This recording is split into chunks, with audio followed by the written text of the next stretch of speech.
Hi, welcome back to Ahead of the Curve. I'm your host, Dr. Megan Teed, and today I'm joined by Missy Bunch. Welcome, Missy. Thank you so much. Your title of your podcast, just Chef's Kiss. Wow, so good.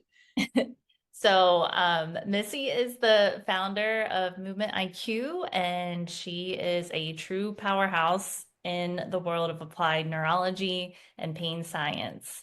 She has a background that includes working on, is it the performance team for Tony Robbins? Missy brings a unique blend of movement experience and expertise, brain-based training, and deep compassion for her work. So I'm so excited to have you on. I've had the privilege of learning from you firsthand, and your approach has completely transformed the way I think about healing through the nervous system. So it's super cool and exciting to have you here. Oh, thank you. You know, that's music to my ears, especially with your demographic and your personal body, you know, you having scoliosis. And I love that I could contribute in any way to what you're already a master at. So it's an honor, actually. Yes. Really quick. So Movement IQ is our old business. That's Sorry. actually no, that's okay. That's my husband's business. It's actually a great story. So we had a company called Death of the Desk for Wait, what? years. I This love is it. so good for a podcast. And I'm working with a client who I had met in Chicago, but then I moved to San Diego, and she was the head physician in the emergency department at this Chicago hospital. I don't know the name. And I'm working with her in my apartment in San Diego. And she just loves, she's like, I've never been taught this in med school. Why doesn't anyone teach this? And I don't know how to do eye exercises, you know, and we're just geeking out all the time because there's these big words in neuro world that I'd never heard. And so I'll text her, like, what does this mean? um, but she was gathering her belongings after one of our sessions together. And she opens the door and turns around and looks over her left shoulder and says, let me know when you guys change your business name so I can have you come teach at the hospital. And then she shuts the door and walks out. And I'm like, jaw open, eyeballs popping out of my skull. She said it so casually. That is so funny. Right. And I look at my husband and we were like, did she just say, let us know when we change our business name and then she'd hire us? And then it got us thinking, like, maybe death in our business name is not a fantastic idea, especially in a hospital setting. Okay. So it took us So that good. moment, like, shook Ryan and I up, my husband, and it took us about a year. And then we came up with movement IQ, right? Like movement intelligence. What's your movement IQ? And we all know what emotional IQ is and intelligent, you know. So I basically separated from that business and gave it to my husband, and he does virtual corporate wellness under that umbrella. And my company, just starting in 2024, is the movement mentality. And Oh, that's all about the mentality required to be in this field, a movement professional, the mentality to move forward, move through, move under, move around. It's a mentality, right? yeah. Especially being a female in our industry. And it has, I mean, I get chills when I say the movement mentality because it has so much weight and significance for me. But yeah, so that's the new company as of, you know, fairly recently. So just wanted to Oh, clarify that. yeah. Thank you for setting that straight there. I love that you have such a profound history and story there tied to it. That's really cool. Yeah. And it's important for people to hear that, you know, running a business is not easy. Coming up with a name isn't easy. Being confident in that name isn't easy. I mean, your Instagram handle, it's like when you're trying to write your Insta bio. It could, Oh my gosh. you know, I've it's like the written most that thing a agonizing. bajillion times. Yeah. That makes So it's important to share our struggles in sense. all the ways. Yeah. Maybe, yeah. Not done enough. So, your journey has been really intriguing to me because I feel like there's just some parallels there. I grew up dancing, and you were a dancer as well, and your injuries from dance kind of led you down the path that you're on now. Can you share how that moment changed your understanding of movement and healing?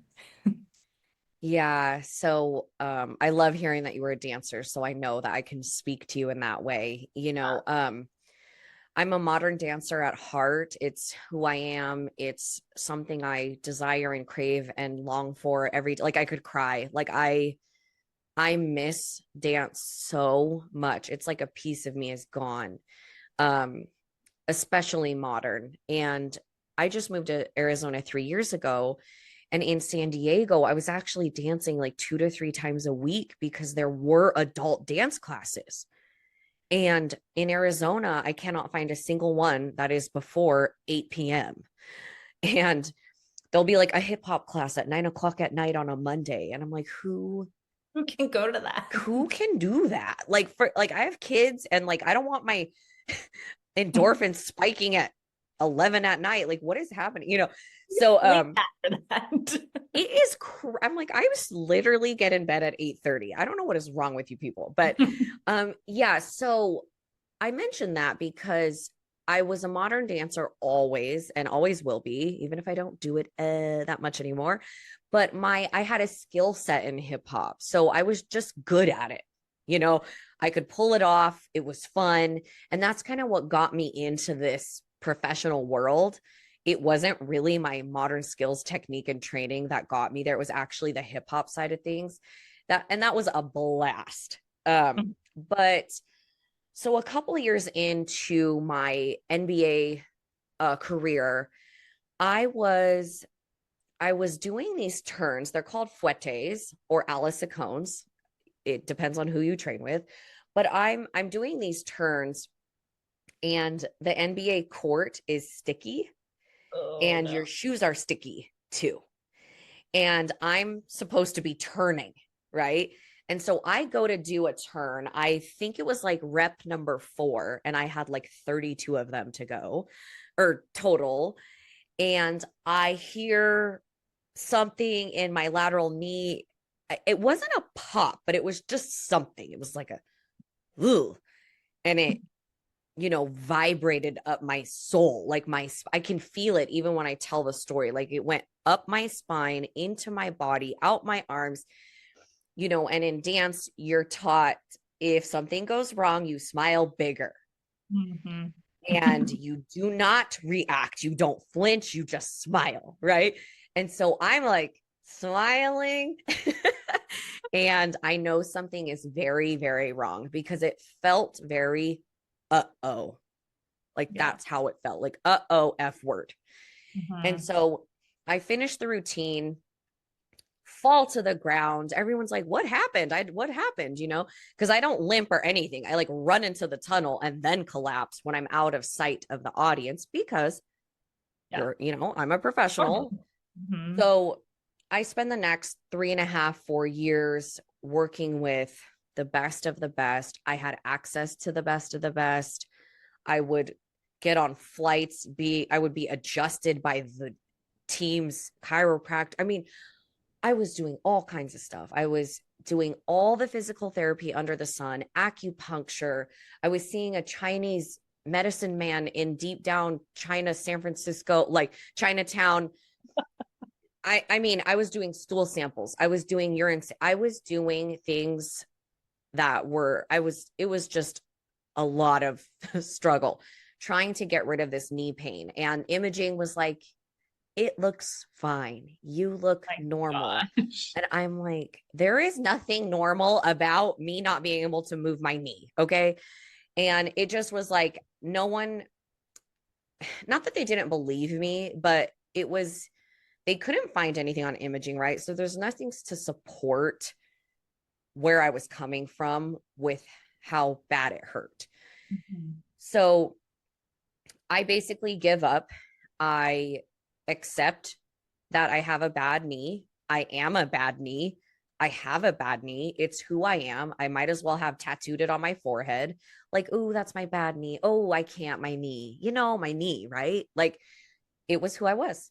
And Mhm. I left dance because of it. And I went into fitness because it was kind of this easy lateral move from dance to fitness. I mean, it's either like Pilates or Yeah.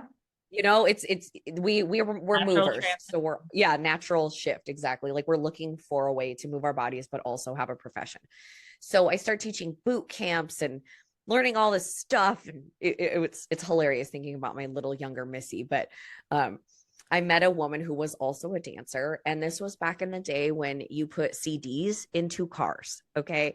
And she had a Z Health CD learning experience that she put in her car.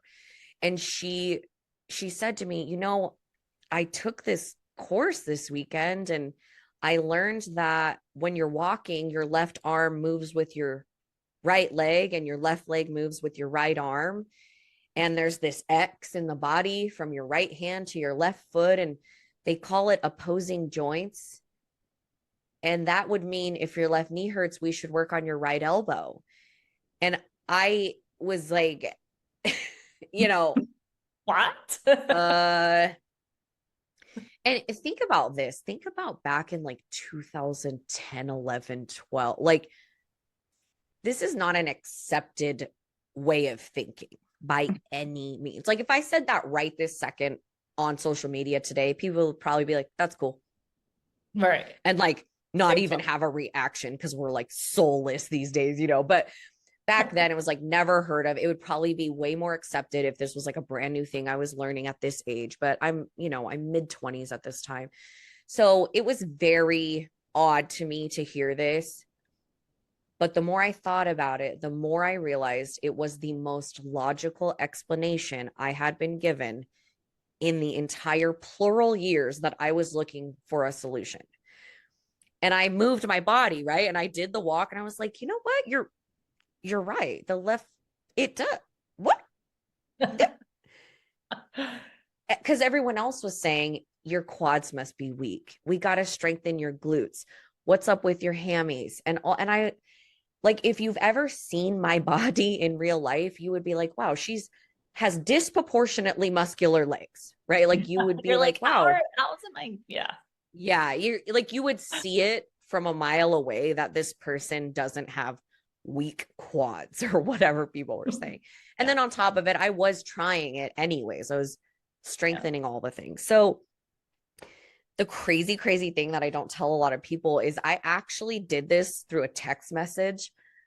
She told me to, like, I had already been doing joint mobility. So, like, elbow circles, wrist circles, joint by joint. But the text in my left hand was actually get into the position that you hurt yourself in, back Mm-hmm. off 10 degrees, stick your right arm out, and perform right elbow circles in that position. And I was in an elevator in Nordstrom, and I'm not kidding. I bust out 3 elbow circles in a left anterior lunge, like you would prep for a fouette, right? And the doors open. I walk out of the elevator. I take a step, no knee pain. I'm sorry, what? So then I start like loading it repetitively. No knee pain, no knee pain. I start jumping, no knee pain. I am like disgusted with that it worked, right? Like I'm not Yeah. happy about it. I am pissed. Yeah. And I I had one of those moments. Like I think my DNA changed that day. Like it matrix glitched my brain. And what I kept thinking to myself was, if I don't know this, what's a normal person gonna do with knee pain? Mm. If I'm a mover and I didn't know it. So I basically just declared then and there. I was like, what is this? Who is this? Why is this? Where is it? And oddly at the time, Z Health was located in Arizona. So I find that out, I'm like, I just have to go to Arizona. Like I would have went to Right, a China. mountaintop in Bali for a year in silence if I had to. Like I was like, it's in Arizona. I was in San Francisco at the time. So I would just fly to Arizona like 4 times a year for all of eternity until I had all the certifications and passed all the tests and did all the things and was like, I couldn't get enough. I was a bulldozer. And every time I would take a cert or get a cert, it just made so much sense to me. It was like, then you learn the visual system and then the vestibular, and then you take it deeper into like tongue, pelvic floor. And I was just like, this guy is not a human. This Dr. Cobb is not a real person. Like, how is so for me, it's just like you find something that resonates with you in your life and you go for it, you know? And so that was a very long answer to No, so how I good. got into this. And Yeah. I am their mascot if they had one. Like I Yeah. you want to go hard and deep into the neuro, go there. Mhm. Right? Yeah. Yeah. And I think that is like so super relatable, your journey, because it's like you try all the things and then the simplest thing helps you. Like, yeah, you're gonna be pissed. You're gonna be, disgusted. I mean, I probably would have cried if like Oh, that there was, were so many tears. oh my gosh. So many tears. Yeah, and like your identification with your injury, that is such a common thing in my field and in my world with scoliosis. Like people are very attached to that. Like I am scoliosis, and I think that sometimes that can be to our detriment with that stuff. With Yeah, I mean, that's hard. I've had several clients, when they know the degrees, right? They're like, well, I'm a 31 degreer, like they're like, hmm isn't surgery at like 32 or like, It's isn't there a, 55. oh, okay, it's at Yeah, 55. yeah. I thought there was something in the 30s that marked you into some next. 30s, yeah. So 30s, that puts you in the moderate degree. And Okay, I was like, I remember something about the Mhm. 30s. Okay, so at 55 degrees, you're now like deemed operable for something interesting. Okay, so yeah, it's hard if you hear those numbers, you're it's really hard not to identify.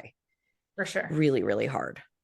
Yeah. And you see your shape in the mirror, you see it on x-rays, you hear doctors talking about you in a certain way, and you absorb all that into your DNA, like you said. It's like that's Hmm.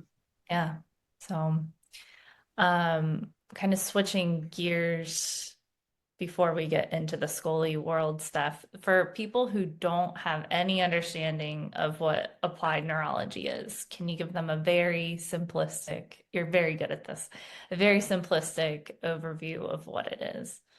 Oh, it's a great question. I'm like, I don't know if I explain this very often. I mean, I think I don't know what if it says if you Google it, right? But here's how, I would probably explain it is so it kind of is right in the title, right? It's applied neurology. So it's not just the learning of as in a geographical location and this does this and this does this. I've had many conversations with brain surgeons and neurologists. They are way smarter than I am. Okay, first of all, they open brains. But if I were to say you could use smell to change a movement pattern, that would not resonate with them. They would not have an understanding of how you could apply the neurology education onto a moving human breathing body to hit a performance goal or reduce increase range of motion. So yeah, I think of it just like that, like taking the neurology but then applying it in a way that's relevant to the person in front of you or yourself. hmm Yeah, yeah. Um, so for many people with scoliosis, going back to scoliosis, they're told that their structure, their shape, it determines their trajectory and their function and what they can and cannot do. Like, how can your world and what you do, how can it maybe challenge that concept? Man, it's a wild ride. I'm almost gonna cry because I have this picture of x-rays in my mind that one of my colleagues showed me where he had I love how you said the Scully world. I want to use that. Um like this Scully client, right? And Mhm, mhm. no one would help her, no one would this, no one that, right? And he had the same certifications as I did. And he worked with her for I want to say 6 months. And she took the imaging, right, and showed the difference of what doing visual and vestibular exercises had done to her spine. And it's burned in my memory. I don't even know the client's name. I don't remember her. I kind of remember an image of her because I used to see her all the time. But I'm on a tangent now. What was the question? So, like, how can your world, like what you do and how you help people, how could that help somebody with scoliosis? Help someone in your world. Yeah. So Yeah. it's it's really interesting to me because I want to say about 10 years ago when I maybe longer, but let's say 10-ish years ago when I was in a certification, Dr. Cobb said that the vestibular system plays a huge role in scoliosis people's patients or whatever the words are. And it made sense to me, right? And it's not that one cause, it's not like one causes the other, but preparing for our interview today, I just wanted to kind of get back into the world of it. And I was just like looking up stuff and reading stuff. And I was thinking, okay, well, it's that people with scoliosis tend to have and show signs of vestibular dysfunction, dizziness, difficulty integrating sensory input. They tend to have poor balance. So it's almost like this checklist where you're like, that's interesting. This population tends to also. So their vestibular systems need a lot of attention, I would say. And no one is talking to the scoliosis population that way, Mhm. where your visual system and your vestibular system play a huge role in how you hold your body in space. And that to me is significant, especially if I was dealing with that. I would obviously be way deeper into this conversation than I am. But, for example, my sister is deaf in her left ear. She doesn't have scoliosis, but here's an example of what this does, right? She's deaf in her left ear. So her brain puts her right ear to midline more often than not. Simply because if the right ear is to midline, it can predict safety faster and more efficiently and predict. And that's what the brain's always trying to do is predict safety. So it has a global effect on her structurally because she's deaf in her left ear. Because for 10 years or more, she's been twisting to the left with her right ear to midline so she can predict her environment better, right? Same thing with your eye. If your left eye doesn't converge, your body's going to compensate and do XYZ, all the things. So in your case, you're dealing with this structural, I don't know what to say, like issue, we'll call it like structural, Imbalance. like it's a, yeah, you're dealing with structural stuff. Yeah. We have to leave no stone unturned. We have to explore. That's really interesting. The eyes are the window to the brain, literally, not figuratively, right? Like this, they are the piece of a brain that's popped out of the skull. Yeah. That's one of my running jokes from Andrew Huberman is the eyes are not part of the brain. The eyes are brain, not part of it, That's are. definitely something that I repeat all the time that I heard from you. Yeah, it's like it's just the best thing ever. Oh, and let me tell you, when he started ranting and raving about all this stuff, it was so refreshing and so relieving for someone like me who's been blabbing about it on rooftops for a decade. And then, you Now people know, are now people are listening. And listen, I'm not a professor at Stanford, so I get it. But I'm grateful that he has brought the conversation to light. Someone just sent me something yesterday where he's stating in the last 5 years, it is now, he can confidently say it is proven that if you do lateral eye movements, you calm down the amygdala, which is the threat response center. Like, hands so down, cool. no more questioning, no more wondering this. And I was like running around in circles in my office, like, yes, just some lateral eye movements. So You know, valid. it's crazy. Yeah. I mean, I was doing single leg deadlifts today. I had a little right SI, kind of like, that doesn't feel good. Stopped what I was doing, remembered this thing he said, and I just did lateral smooth pursuits probably 10 times fairly quickly, picked up the kettlebell, hit up the single leg deadlifts, zero issues, pain was gone. And Mm. I'm just like, I can't believe this still blows my mind. And I've been teaching it since 2010. That's so Like, cool. wait, is it 20? Oh my God, I keep saying decade. It's actually 2 decades, everything I was saying, Oh yeah. right? Because it's, 2010?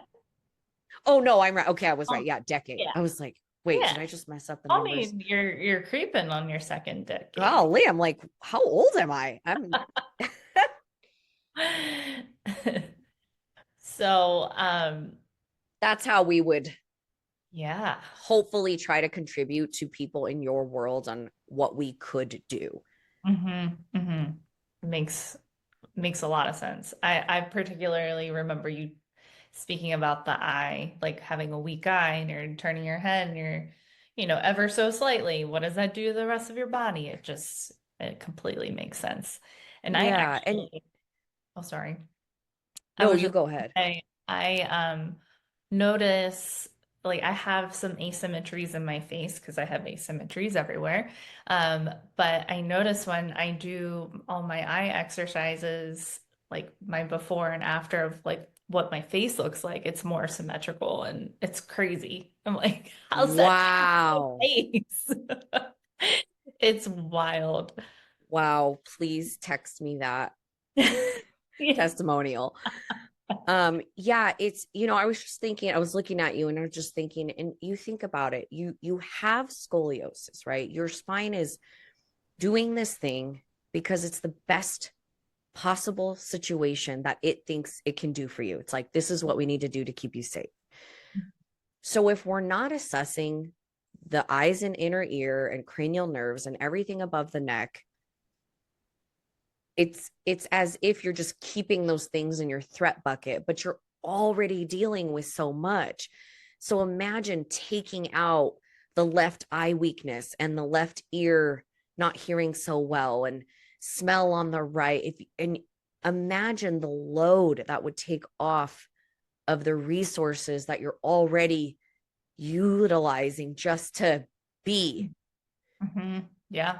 So even if it doesn't quote unquote, air quotes, like fix or heal scoliosis, we're still taking out unnecessary threats to that nervous system so that it can focus on what's important. Mhm. Yep. Absolutely.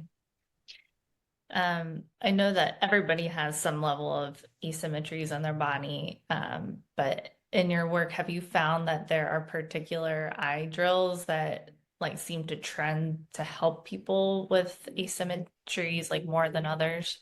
Yeah, I would say, I would actually say more the vestibular stuff. I'm not saying ignore the visual system, but Yeah.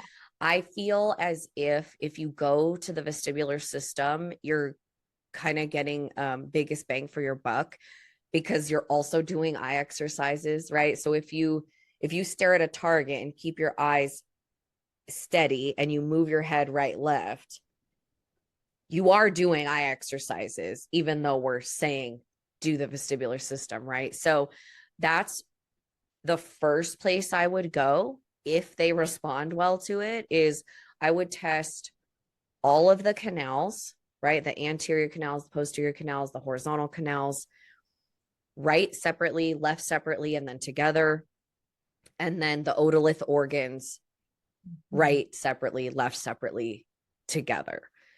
So it sounds like a lot when you say it like that, which it kind of is, but at the same time, knowing that there is a checklist, it actually can be freeing and empowering because you're like, oh, well, let's just do those over time and Yeah. see what results they get us. Hmm. Yeah. That's definitely what I found is especially the otolith Oh, is a huge we do that like kind of as a group and test using single leg balance with your eyes closed because most people can see them pretty well with their eyes open and they're like, what? It's just so so fun. which test do you normally do? Just focusing on a target straight ahead and bouncing and Oh, sac eels. I'm sorry, saccules. I always get Yeah, that. cool. Well, they're both odorless, but I was like, which one are you talking about? Okay, so cool. So Hmm. just staring at a target and bouncing. I Yep. mean, it's what like kids do all the time that we don't. I know. Someone messaged me the other day, how come she was in the mentorship. She's like, I do all the exercises. How come I just hated going on a roller coaster? And I'm just cracking up because I'm thinking to myself, specificity. I promise you, you're not doing your exercises at the same position, speed, and load as a roller coaster.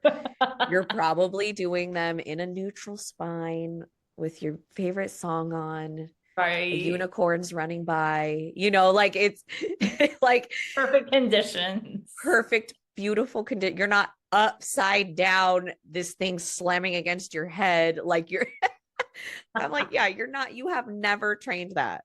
Well, maybe a long time ago, but it's been a lot of years.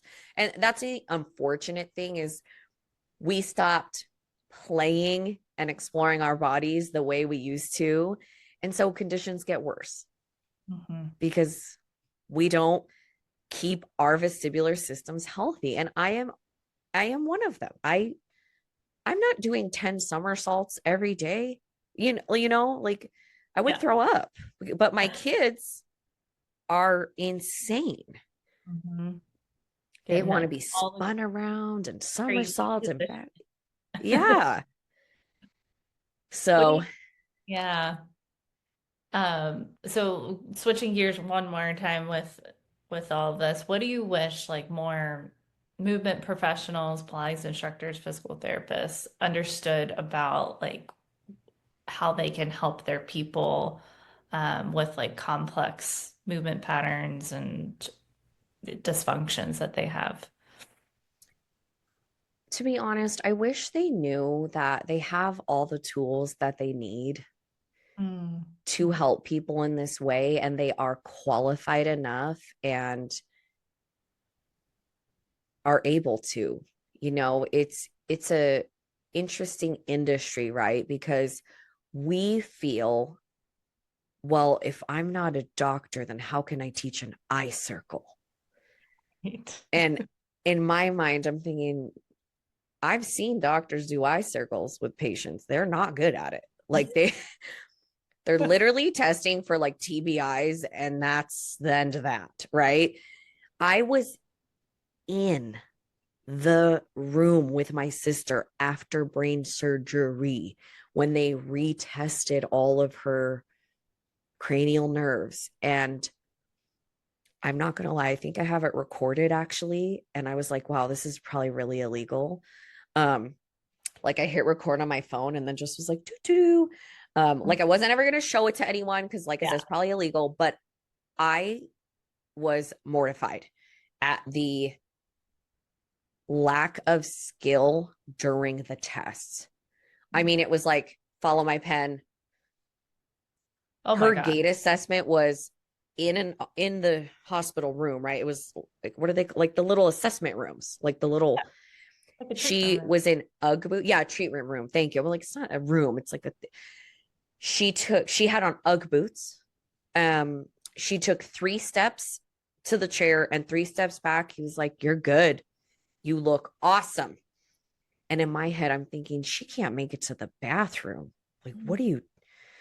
But That's again, not in a, I'm not talking crap. It's just to them, it's like the don't die world is what I call it. So she's able to walk 3 steps. She's able to somewhat track his pen with an eye circle. So to him, he's like, cool, cool. Job here is done. Have a good life. Here's a packet of information. And you're like, is is there any rehab protocol for brain surgery? Does anyone want to give us? No. Here's a list of phone numbers to people you can call if you want your sister to be in a rehab facility for 2 weeks. And as a family, we really, really had to grapple with that because it's the weighing of have her in a strange place for 2 weeks with strangers trying to relearn how to walk, or take her home, but we don't necessarily have the skills to retrain her because we're not trained in yeah. that. It's like her husband, her mother-in-law, and me, like Yeah. I'm not a brain surgery rehab occupational therapist. Like, I can do what I can do. But anyways, so it was just like it was agony having to decide what was best for her. And then we ended up choosing not to send her to the facility because she kept She probably showing had a, signs of like stress, and I don't want to do that. And yeah. how terrifying that must be. Your brain's not working and you're going to go like live somewhere for 14. Yeah. So anyways, yeah, I'm on a tangent, but that's what I wish our industry, I wish people knew that assessing cranial nerves is so much more than a TBI concussion scan. And it is so powerful, so affordable, if not free, right? Like you might have to buy some peppermint oil Yeah. to do cranial nerve one test. But even Right. then, like I have clients that I'm like, go grab some cinnamon Mhm. from your kitchen. So yeah, that's what I wish. And I wish they felt empowered to do so Mhm. because I know the feeling. Yeah. Of So feeling inadequate. Yeah. feeling inadequate. Yeah.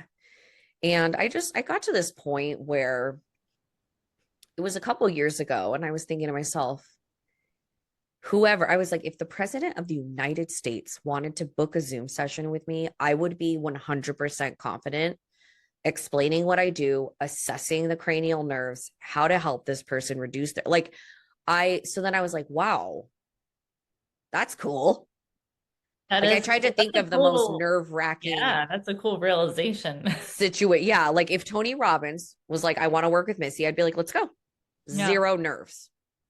And that's where I was like, wow, okay. That's how much magic I have seen in my career. Is it doesn't have to be complicated, it doesn't have to be sexy, it actually probably won't be sexy for it to work. I think our clients want rehab to be like complicated and grueling and sexy and all, and it's like, sorry, like look to the left, Yeah. vibrate this in your right hand, smell in this nostril, and hum 3 times a day. And Yeah. they're like, why do I not have low back pain anymore? And you're like, yeah, it's the brain. It's wild. It's really cool. So you've mentored me and many other practitioners. What do you see as the next frontier in combining like what you're doing with yeah, combining neuroscience and movement therapy? What's up and coming? I don't know what's up and coming. I What always do you thought, think would be? yeah, like I wish there was like an explosion of acceptance around it where it's just where it's almost required Ah, in a yeah. way. Like, I was listening to a doctor talk about menopause the other day on a podcast, and she was like, I am a doctor. I had a lecture on menopause. Mhm. And she just paused. And the weight of that statement was so profound. where you have plenty doctor friends. I have so many doctor friends, and they all tell me, oh, I know cranial nerves. We covered them one time.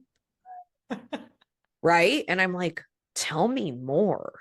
Yeah. Yeah, we know how to do One screenings. time. Like we learned that in the curriculum. There was one section and a test out of how to, and I'm like, okay. So yeah, what I love and what I would love to see is I love seeing like someone like you take it and run with it, Mhm. because someone like me who's obsessed with it can only do so much and only has a certain population. And I have a friend who only works with youth soccer players. So it's Mhm. like neuro youth soccer protocols, That's awesome. neuroscoliosis rehab protocol. Like, Mhm. wow. Imagine someone who was like a C-section scar expert and doing this stuff, or foot rehab or stroke rehab. And I mean, I have chills all over my body because I see it as just this delicious dessert complement to whatever the expert is jazzed about, and just Yeah. dessert. Like, it's just, who are you? What do you Amazing. do? Yeah. Take this and run. A Mhm. myofunctional therapist and neuro. Oh, I mean, Oh my gosh, that'd be amazing. right? Yeah. Like, I used to take all these FRC certs, like kin stretch, and I don't know, do you know that system? I don't think so. Um, I want to, I might say it wrong. Dr. Andreo Espina. Okay. I might be saying, anyways, it's called functional range conditioning, Mhm. FRC. Kin stretch, awesome, awesome curriculum. But I would think to myself, man, if these practitioners had neuro, It would they just, would almost be like, yeah, like untouchable kind of thing.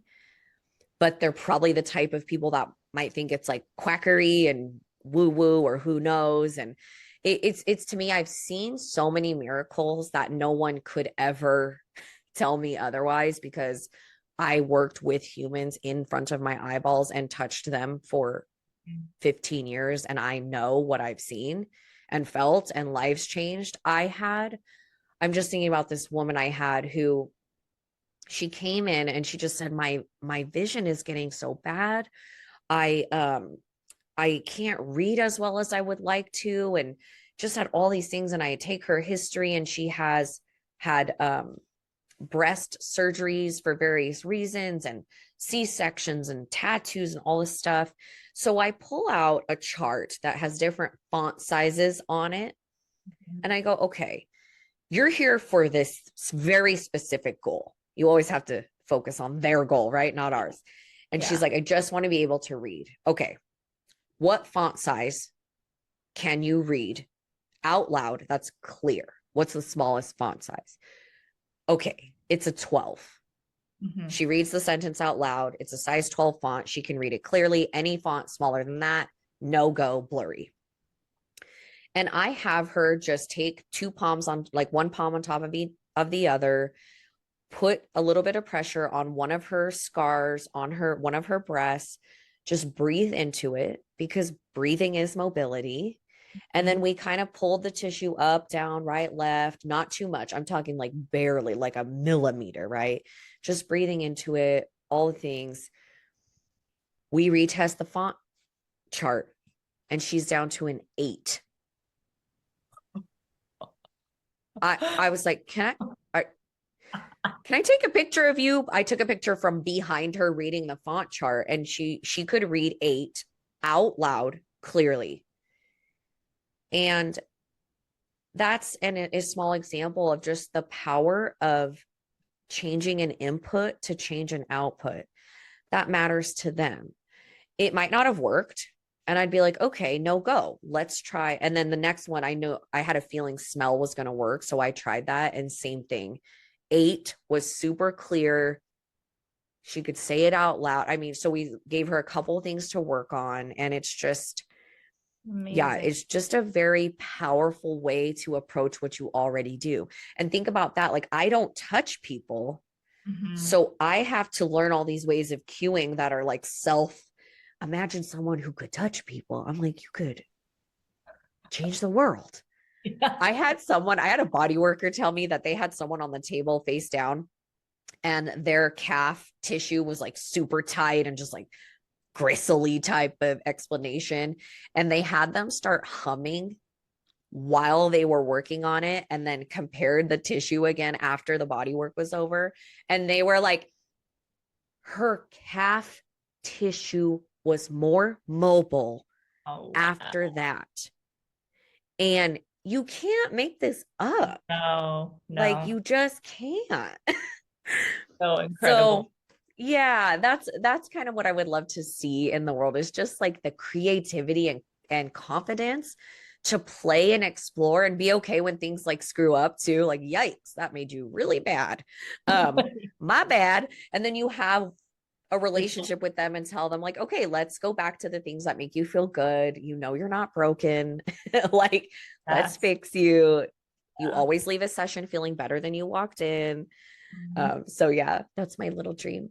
I love that. That's so fun and so incredible. I've seen it. I mean, I've seen it so many times with my patients, and I'm like, I mean, I can explain this to you, but also like, whoa, it's so cool. Yeah, it's so cool. Yeah. Yeah.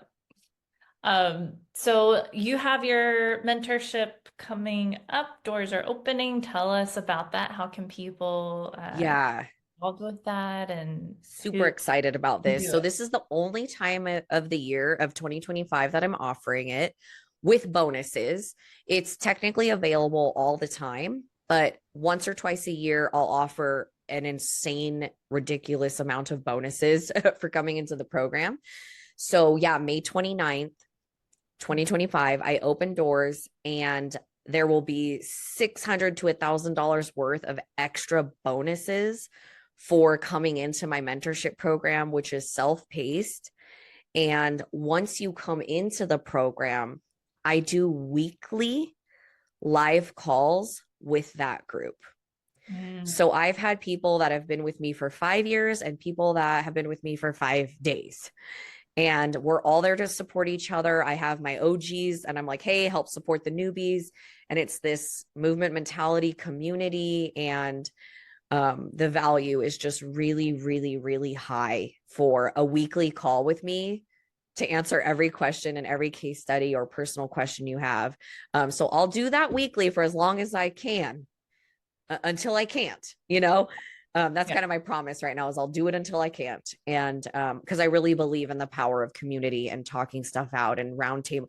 I don't know everything. Sometimes I'm on these calls and I'm like, what is L4L5 again for sciatica? Yeah, like, it's like I also want the support. Mm-hmm. I'm like, That's oh yeah, you're right. That was the root nerve, the nerve of the root, so that's what's going on. I'm super excited about it. That's my main jam. I also do business coaching, which is my pure passion in this phase of my life. I love giving back, teaching movement professionals how to be successful online.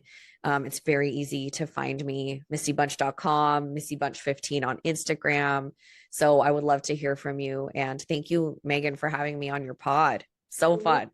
Thank you so much for coming on and, taking the time out of your schedule. I know you're very busy and I appreciate so much your wisdom and you sharing your story of how you got into this because I feel like it's such powerful information and it's so simple and it's so cheap and easy. Exactly.